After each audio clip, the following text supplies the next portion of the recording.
Thanks everybody for coming and to hear what I hope will amount to more than my kind of airing of grievances about philosophy as a way of life and a circle of scholars I was involved with over, I don't know, a few years back. I'm essentially going to kind of critique a kind of what I take to be a kind of sort of, well, as I say, a kind of anodyne, non-ideal theory that's coming out of philosophy as a way of life. And I'm going to kind of try to merge that with some of the insights in philosophy born of struggle, and I'm going to kind of claim that philosophy born of struggle is sort of doing it better than philosophy as a way of life is doing it. And, you know, like every workshop, right, there's promises made in the introduction that are not fulfilled in the end. I will get about 1/3 of what I promise, mostly kind of setting up the context of philosophy as a way of life as non-ideal theory, a little bit of remarks on philosophy born of struggle, and then some kind of promises about kind of integrating some concepts from Deleuze, like the war machine and the apparatus of capture, as a kind of sort of demonstration of how sort of counter-revolutionary thought has been kind of captured, I should say. Yeah. Okay, so introduction. Recent work in philosophy as a way of life, or what I will call phi life, purports to reinvigorate the discipline by reconnecting it with its practical origins in paradigm traditions such as Buddhism, Stoicism, ancient skepticism, Taoism, Confucianism, or even existentialism. These traditions are characterized as less concerned with the kinds of subtle conceptual refinement and hyper-specialized research agendas which dominate contemporary academic philosophy than with concrete practicalities surrounding the general problem of what makes for wise living. Highlighting philosophy's role in theorizing non-ideal problematics concerning the art of living, the love of wisdom, or philosophy's presence in everyday life, following Pierre Hadot and John Cooper, Phi Life argues that philosophy is an activity of orienting one's life, less a career than a calling of vastly deeper significance than its overly theoretical and thus impractical public image might suggest. In what follows, I offer a socio-political critique of Phi Life, arguing that it unwittingly becomes a Trojan horse for the intellectual capture of philosophy's revolutionary potentialities.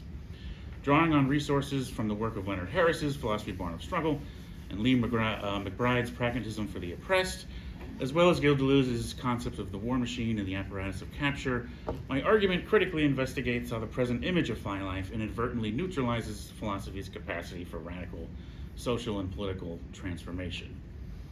I first rehearsed Phi Life's critique of John Cooper's claim that Phi Life traditions advocate for a life oriented by reason alone.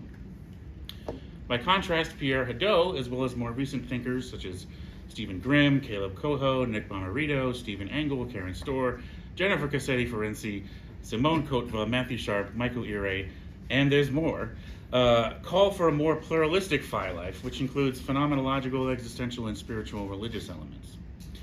I challenge these authors' wholesale neglect of more earthbound and ongoing moral catastrophes, such as economic exploitation, class struggle, and racialized capitalist oppression. Second, in order to redress this lacuna left by Cooper's critics, I turn to Harris and McBride, who offer a more materially urgent and direct line to philosophy's advocacy and empowerment of the dispossessed. Phi Life, I argue, can and should be articulated and marshaled as a philosophy born of struggle, equipped with theoretical resources and practical resolutions for combating systematic oppression and strategic marginalization. Lastly, which I won't do, because I won't have time to get to it, right? Or it's underdeveloped. I turn to Deleuze and Guattari's concepts of the war machine and the apparatus of capture as important pragmatics for such a marshalling of non-ideal theorizing of Phi Life born of struggle. These concepts bring into relief how historical patterns of institutionally captured resistance potentialities work. My analysis concludes that Phi Life, properly understood as born of struggle, whose activity consists in the creation of novel resistance concepts in response to ever-evolving apparatuses of institutional capture, thus serves as a revolutionary's corrective to the establishment shepherding of philosophy into capitalist compatible and thereby socially and politically anodyne theory production and forms of praxis. So the first section, philosophy as a way of life as anodyne non-ideal theory, and this will be kind of the bulk of the talk. Phi Life purports to concretize philosophy, to make it relevant for everyday life, to put the ought back in thought. In short, to demonstrate the discipline's true nature as accordingly that of the production of wisdom.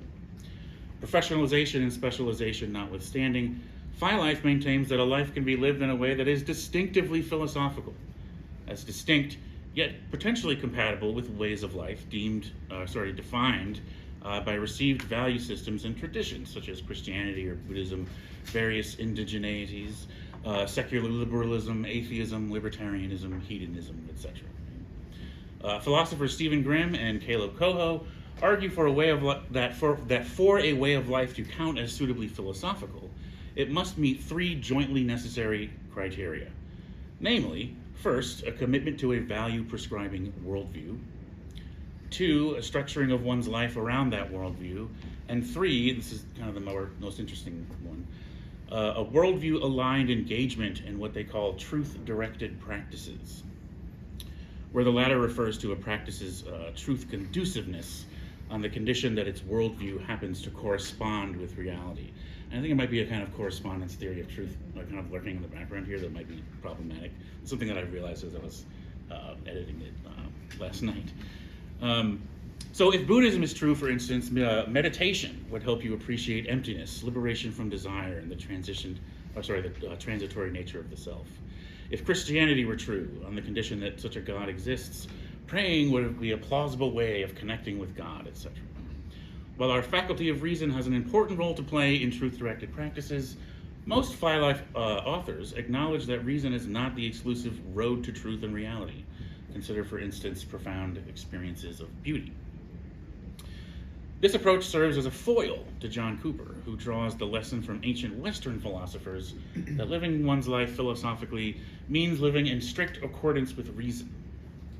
Contemporary Phi Life thus recuperates, which is a pun intended there, I guess, the original Phi Life approach of Pierre Hadot, who draws from religious, existential, and phenomenological sources, as well as Henri Bergson, who would go on to exert a subsequent profound influence on later French thinkers, notably Michel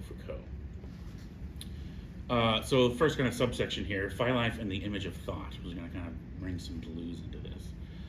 One of the first signs that contemporary philosophy, or contemporary Phi Life, is mostly a white bourgeois affair is that it takes the notion that philosophy is about the cultivation of wise living as somehow newsworthy.